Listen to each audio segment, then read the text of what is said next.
The China Aerospace Science and Industry Corporation. He's also a vice chair of the Space Transportation Committee at the International Aeronautical Federation. So, Professor, there was a recent report about China's lunar rover finding a gel-like substance on the moon. Talk to us about the significance of the discoveries it's made since it's arrived on the moon.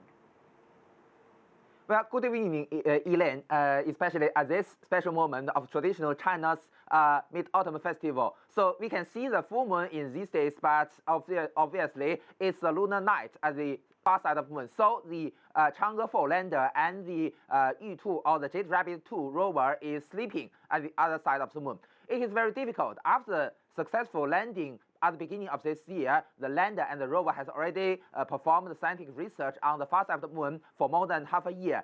So this is very difficult because you cannot get the communication link from the vehicles to the ground stations directly. So you can only depend on the pipe-rich data relay satellite, which is orbiting at the so-called halo orbit, far from the Earth.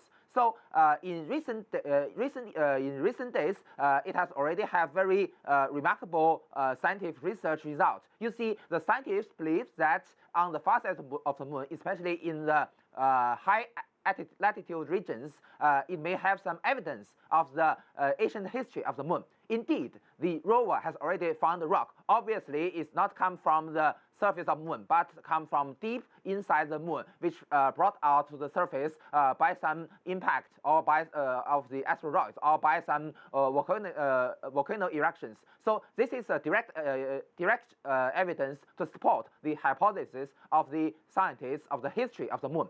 Also, the rover has found some very remarkable, very special rock which may brought by asteroid from the other places. So this is very meaningful work, and we hope that in the future the rover and the lander can find more scientific results for our scientists. Now, we saw that India recently sent a craft to the moon. It was not quite successful, but is there an Asian space race right now? And how closely is China watching neighbors and other countries and their missions to the moon?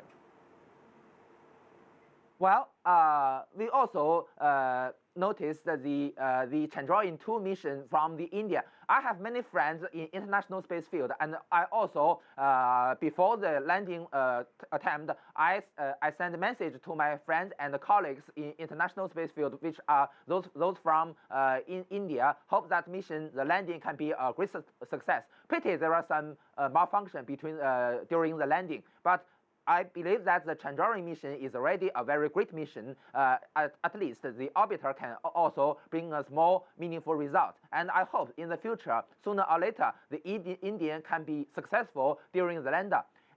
About your question, I think that it's meaningless for India and China to compete with each other. In fact, we also, in international conferences, we China scientists and technicians are talking about the cooperation chances with India. And Professor, we only have a little bit of time left, but we've heard about all these private space companies like SpaceX trying to make their mark. Talk to us about government-sponsored programs in China versus the commercial enterprises there. Is that getting anywhere? Well, you see that this what you mentioned shows the fact that in recent years the space technology becomes more and more practical and more important for the space for the national economy. So more and more commercial companies come in this field. I think that the competition is very good because competition between commercial activities can bring high efficiency and also some new innovation on technology. All right, Professor Yang Yuguang, thank you so much for joining us from Beijing. We appreciate it. You're welcome.